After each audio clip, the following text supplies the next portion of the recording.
Hey, Honors Physics, this is page 2. Let's get started.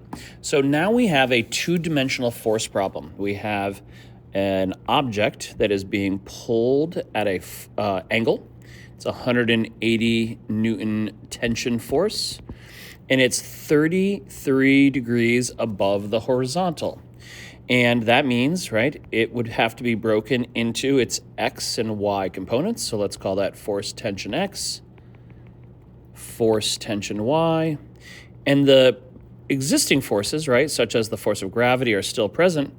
Now, the way it works is that the normal force would be present, but because there's another vertical force upward, the normal force would not have to be as large, because what we have is we have a vertical equilibrium. The sum of the forces in the Y add up to 0. And the reason why is because, of course, mass times the acceleration is 0. And that gives you, right, the expression, the sum of the forces equals ma, but really we're at vertical equilibrium. That was not very clear. Let's try that again. They're not at equilibrium. And let's see. Here's our three forces. They add up to 0. But now you might say, okay, well, I'll have to go calculate gravity and I'll calculate FTY. But I want you to pause and reread the given. In this problem, it doesn't say anything about finding the normal force. We usually do. But in this case, it simply says find the acceleration. In fact, it doesn't even say that, but the acceleration is the unknown. Well, if we examine the forces closely, let's use this little pointer right here. The only force that's going to accelerate this block is the sideways force. The Y forces are all adding up to 0. So what we really have to worry about here is the sum of the forces in the X direction, and there is only one. It would be cosine of 33 degrees times 180 newtons, or the force tension X would be equal to the mass of 25 kilograms times the acceleration. And in a few steps, you realize that your acceleration is merely cosine 33 times 180 divided by 25, or 6.03, oops, let's fix that, 04 meters per second squared. It would be to the right, and remember it's a vector. Let's just clean that up just a little tiny bit. There we go, 6.04 meters per second squared to the right, because the force tension X was to the right. And in reality, if this was a test day, you would only show this work. Really, it's because you try not to oversolve problems or do work that's not needed. Let's go down to number 5. This is a very different style problem, one we haven't seen in a little while, concatenated systems. So I was talking with a student, and they were asking about how to know when to concatenate. And I kind of came up with a little bit of a list, and I think we started to communicate this in class, but let's make sure it's clear. You tend to concatenate when you know all of your masses and you have one or more external forces. And you might say, oh, that's what looks like is going on here. We got a 5, a 6, an M, and there you see it. We don't know this mass. So you could concatenate with that missing mass, but it wouldn't allow you to solve for the acceleration. So you concatenate first. If you want concatenation to be your first step, you tend to do that when you know all of the masses and you know all of the external forces. And that's not true here. So instead, what we're going to do is we're going to see if we can find a piece of this system where we know all the forces. And draw your attention to the 15. Let's focus on the 15 kilogram mass. Let's call that M4, or the 15 kilogram mass. It has two forces acting on it. We know there's an applied force to the right. There's an applied force to the left, but it's negative 50 newtons acting on the 15.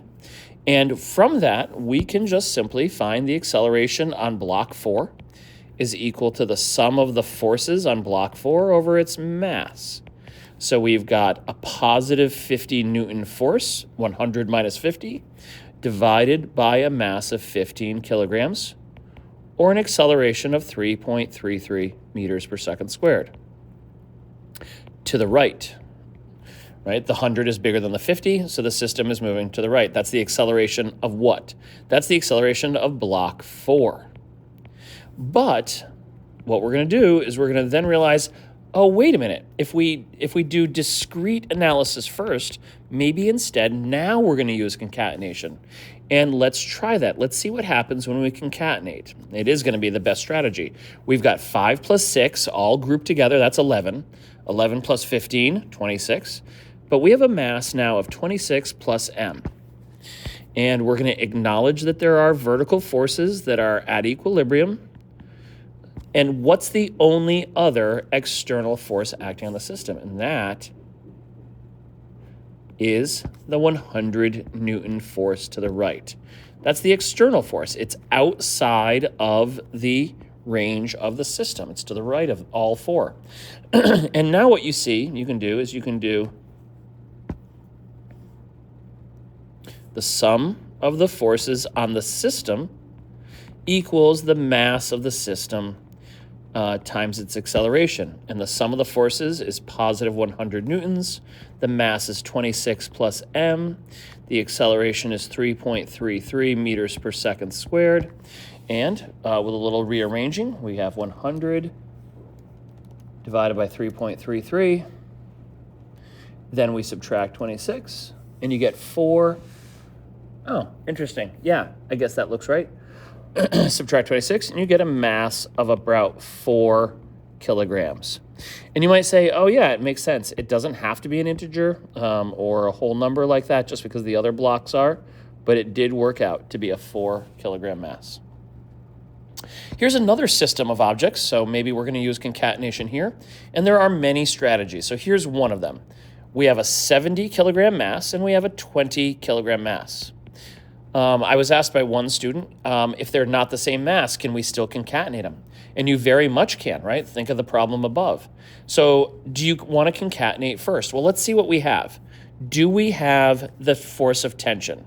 Well, in this case, we don't, but we do know the acceleration of the crates. We have the acceleration of the system is positive 3.5 meters per second squared. But we know that that's applied to the whole system as well as each individual. So maybe we do want to concatenate. So let's make this 90 kilograms. And that means the only external force is Ft1. Ft2 is gone because we've smushed mass 1 and 2. And that means we've got a force of gravity of 90 times negative 9.8. Let's do that out right now. 90 times 9.8 of 882 newtons. And of course it's negative, it's downward. 882 newtons is the force of gravity. And we don't know the upward force, but look what we have. We have an acceleration, we have a mass, and I think we're ready to go. So concatenation worked. So we've got an acceleration that we know, the sum of the forces in the y direction times the mass, and the acceleration is positive 3.5 meters per second squared equals force tension 1 plus force gravity all over the mass of 90 kilograms. And we do know the force of gravity, so we've got 3.5 meters per second squared equals Ft1 minus 882 over 90.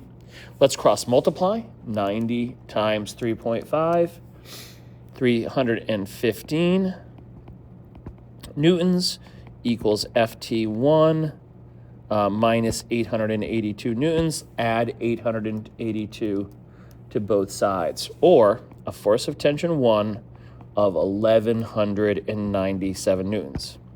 And that's great. There's many ways you can do it, but we did concatenation first. To get Ft2, we would have to do discrete analysis because Ft2 is between the masses. So the question is, do you want to do the discrete forces on the 70 kilogram mass right here? Or do we want to do the forces on M2? Both are right. You could do either one, but I'm going to pick the 20 kilogram mass. And the reason is because it's going to be a slightly simpler free body diagram. Mass 2 is only being lifted by Ft2 and by its own force of gravity. 20 times 9.8, negative 196. We now have its acceleration to be the same setup. We have F, let's keep that organized. Sorry, don't want to rush this. A is equal to the sum of the forces in the Y on the mass of the 20, not the system, right? We could have put system up here and system up here.